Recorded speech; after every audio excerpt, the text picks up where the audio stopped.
नमस्कार. महाराष्ट्र लाईव्हमध्ये आपलं स्वागत. मी रेश्मा फडतरे.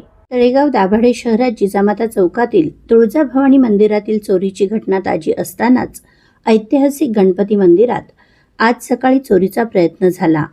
ओमकार मेढी यांच्या सतर्कतेमुळे चोरट्याला पकडून पोलिसांच्या ताब्यात देण्यात आले आहे. प्राप्त माहितीनुसार सकाळी 9:15 वाजण्याच्या सुमारास मंदिरात दर्शन घेण्याच्या बहाण्याने शिरलेला चोरटा मंदिरातील दानपेटी फोडण्याचा प्रयत्न करीत होता. ही सबंध घटना CCTVमध्ये कैद झाली आहे. हे CCTVमध्ये चित्रीकरण होत असताना ओंकार मेढी हे घरी होते. त्यांनी आपल्या मोबाईलवर या चोरट्याच्या हालचाली पाहिल्याने त्यांना संशय आला.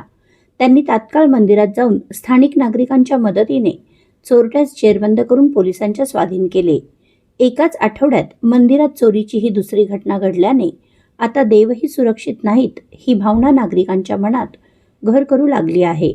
दरम्यान तुळजाभवानी मंदिरातील चोरट्याला लवकरात लवकर जेरबंद करण्याचे आव्हान पोलिसांसमोर उभे ठाकले आहे. आपल्या परिसरातील घडामोडी जाणून घेण्यासाठी महाराष्ट्र लाईव्ह सबस्क्राईब करा व बेल आयकॉन प्रेस करायला विसरू नका. धन्यवाद.